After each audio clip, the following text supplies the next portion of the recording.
Assalamu alaikum, I'm Aisha and you're watching SAMAA News. Here are today's headlines.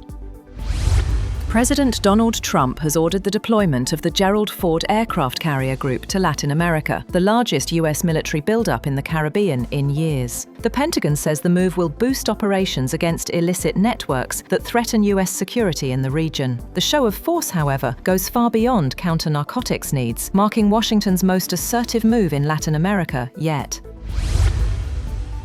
Palestinians have condemned Israel's push to annex parts of the West Bank, calling it an act of aggression and a violation of international law. The Israeli parliament narrowly voted in favor of applying Israeli law to all settlements in the West Bank. The US also voiced concern. Israel has now frozen the annexation bills, following growing criticism.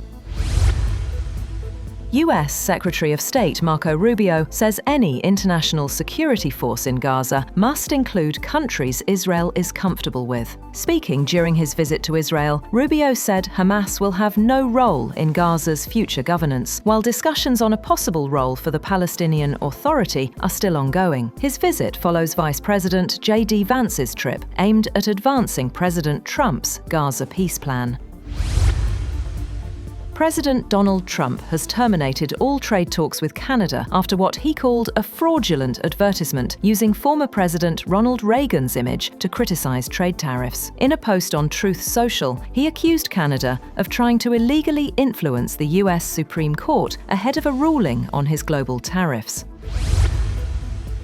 On the other hand, Canadian Prime Minister Mark Carney says Ottawa is ready to resume trade talks with Washington whenever the US is prepared. Speaking before leaving for Malaysia, Carney said Canada will keep exploring new partnerships, especially in Asia's growing markets.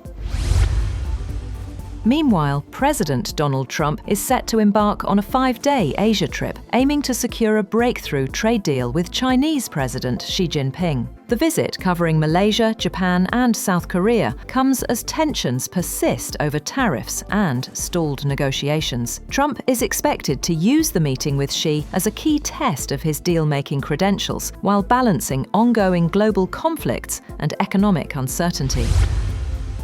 Ukrainian President Volodymyr Zelensky has called on allies to impose full sanctions on Russian oil companies, its shadow fleet, and oil terminals to cut Moscow's war funding. He also urged allies in the coalition of the willing to boost Kyiv's long-range strike capabilities to pressure Moscow into negotiations. European Union leaders at the meeting agreed to support Ukraine's financial needs for the next 2 years, but delayed a decision on using frozen Russian assets. Moscow, meanwhile, warned of a painful response if its funds are seized. Meanwhile, the US Senate has rejected a Republican bill that sought to pay military and essential federal workers during the ongoing government shutdown, which is in its 4th week. The vote was 54 to 45. As the shutdown continues, air traffic controllers and security staff are working without pay, causing major flight delays and airport closures.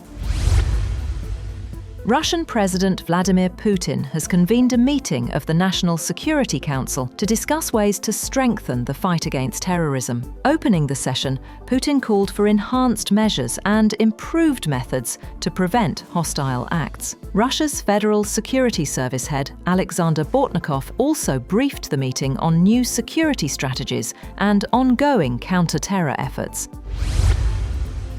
Separately, President Putin has called the new US sanctions on Russian oil companies an unfriendly act that harms the recent recovery in bilateral ties. Speaking to reporters, Putin said the proposed leaders' meeting in Budapest was suggested by Washington, but must be carefully prepared. He added that while the sanctions may have some impact, Russia will not bow to pressure and remains committed to dialogue over confrontation.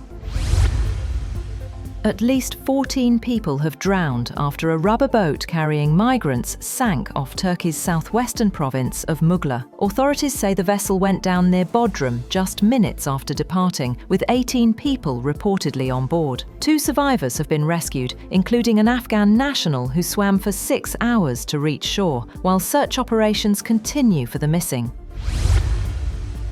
And Spain's Guardia Civil has seized 1.7 tons of hashish after a high-speed sea chase off the coast of Chipiona in Cadiz province. 2 patrol boats and a helicopter pursued a vessel carrying the drugs, while 2 other boats tried to block the authorities. 4 people have been arrested and 114 fuel jugs were found on board the drug-running vessel.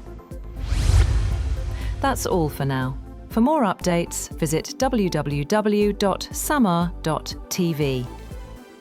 Thank you for watching SAMAA News.